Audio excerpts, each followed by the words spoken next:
Hey guys, this is Devin again, trying to give you some helpful tips on maintenance for your vehicles before you go to any shops if you choose to do so. Today I'm going to show you about a bad wheel bearing and some poor brakes. Now if you can see here, if you look right here, this right here that I'm pointing to right there, let me get a stick here. So this right here is your squealer. So you're driving down the road, you press your brakes, you hear a squealing noise, that's this.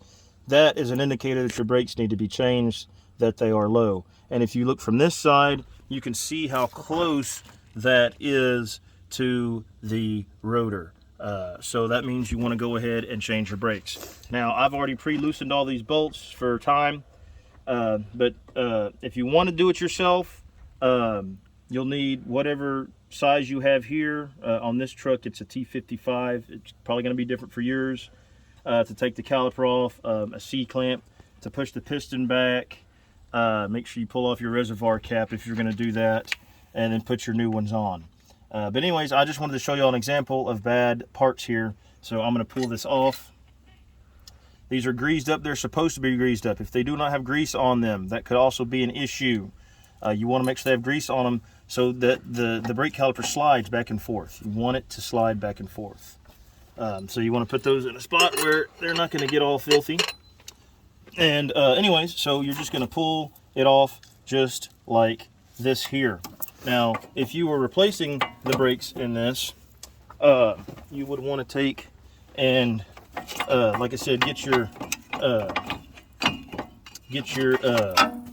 C-clamp. And what I always do is I take the C-clamp, I put the old brake pad in there, put the top of the C-clamp here, the bottom here, and just push this all the way down. But there again, you see, there's a brake pad. The newer ones are much thicker than this. Like I said, it's getting awfully close to the squealer there. So we're going to go ahead and change these. When I was looking at changing these, I also noticed that this truck has a bad wheel bearing. So I'm going to show you that too. Now, also one other thing while we're on the brakes. These right here are your slides, your guides. So the brake pad slides back and forth on this. You want to get you a wire brush or something like that, scrape all that crust and grime off of it, put you a little dab of grease on there so that it'll slide good. You know, because what'll happen is you'll have, as a matter of fact, this one kind of has it a little bit too, honestly. What you'll have is, see how I'm having to use that screwdriver to get those off? That's not good.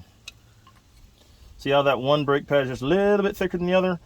It's because it's just not sliding all the way. Now this is not really bad. There's some of them where there's nothing left of one and the other one's like almost new.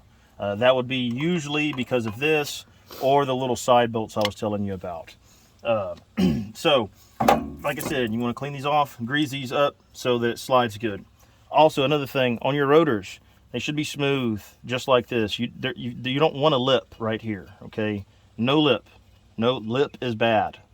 But I'm going to show you this here on the, I'm going to take this off real fast.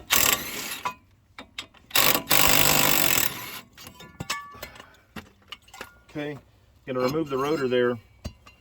Now, you see that? That's not supposed to do that. That's bad. You hear that noise? That's bad.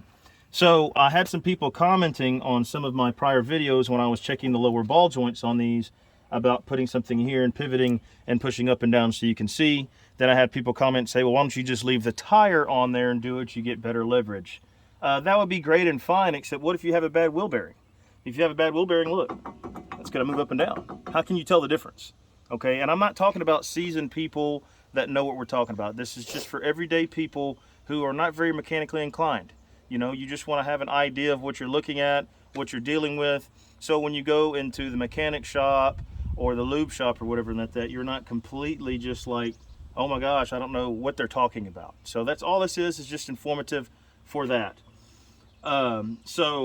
What you'll want to do is, the best way, like I said, to check it, get you a bar, put it underneath there, just like so, and then pick up on it, and then you'll be able to see if there's any play in your ball joint. So I'm going to go ahead and get this changed out, guys. Once again, I want to say I appreciate y'all giving me the time of day, and I am hoping that this helps y'all along and helps somebody out. Thanks again, y'all.